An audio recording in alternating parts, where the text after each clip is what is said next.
neighborhood. These Haitians are running into trash cans. They're running into buildings. They're running into... they flipping cars in the middle of the street. And I don't know how, like, y'all can be comfortable with this. Like, I don't know, like, who's getting paid from it. I honestly feel like someone's getting paid from it in the background. They're in the park grabbing up ducks by their neck and cutting their head off and walking off with them and eating them. Like. But of course, there was one boy who was actually killed by a Haitian in Springfield in August of 2023. His name was Aiden Clark, an 11-year-old riding the bus on his first day of school when Herman Joseph, a Haitian migrant without a driver's license, drove a minivan into oncoming traffic and hit Aiden and his classmates' school bus. The bus was overturned, ejecting Aiden, who died on site. More than 20 other students were hurt. Did the MSM seek justice for Aiden and his senseless death on the first day of school? Of course they didn't. Good evening, everybody.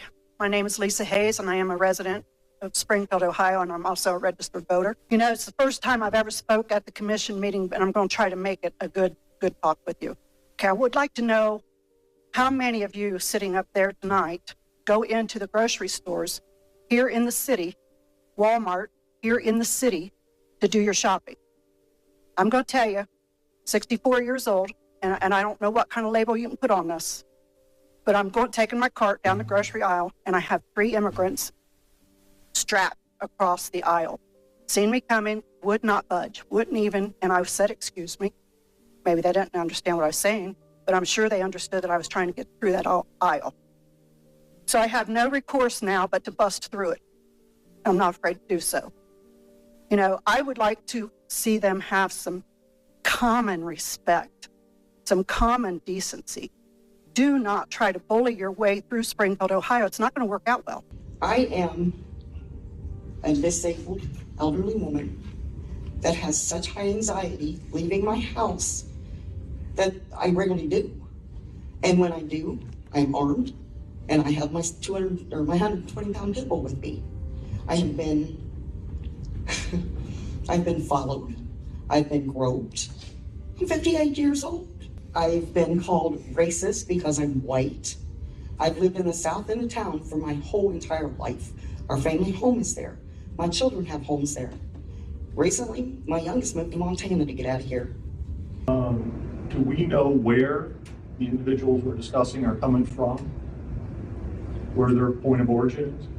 Because you're treating them like lawful U.S. citizens, which they are not.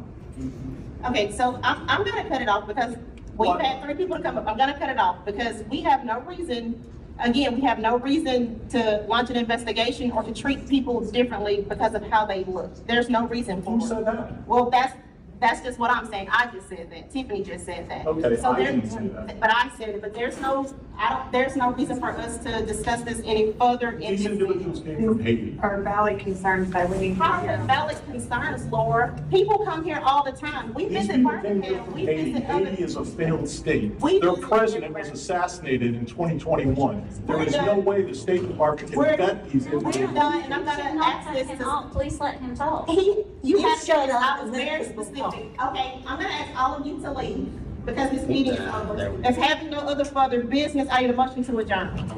All right, second? Second. All in favor? Good to know. They're sitting up there lying. Good to know. Don't want to hear the truth. This is our city. This is our city. Can you just say that we can't speak, that we have no word? I'm from Southern California. What would you like us to do? To cut off public debate in the middle of a meeting is a violation of law. What they're going to do, they're going to spend our tax money. That's the money they're going to be spending. They speak French. Our teachers are able to educate the children in French, so we're going to have to hire teachers. My father immigrated from Haiti to the United States in the late 60s as a teenager, and I want to talk about these recent comments about the Haitians in Springfield, Ohio. First, I want to say my father and I are now estranged, but I did know him in my very, very young years, and when he immigrated, he was one person, and they weren't sending, thousands of Haitians in one area. He wasn't eating people's pets and he didn't practice voodoo, but he did say that most of the island, the majority of the island, does practice voodoo. The reason they eat cats is for two reasons. Number one is survival. This is the poorest country in the Western Hemisphere. You can't just go to a food bank like you can here, or just go to McDonald's and get some free or cheap food. Unless, of course, there's a Christian missionary there. People in the United States have a really hard time imagining that type of thing, but it is true. Second, they do animal sacrifices for their religion, voodoo. They make these animal sacrifices to these gods for different reasons. You can do your own research on this. Do I think voodoo is a demonic religion? Yes, I do. That doesn't mean, obviously, that doesn't mean that you hate these people. These people need prayer. But you can't just take over all these people from another country and expect it to work. Not to mention, it doesn't fix the problems of that country. And there's more people left in Haiti that we can bring over. It's not racist to acknowledge that this is a problem. It's not racist to talk about these things that are happening. This is not just white Americans saying this is Black Americans. You can look at the people in Springfield, Ohio saying that this is happening.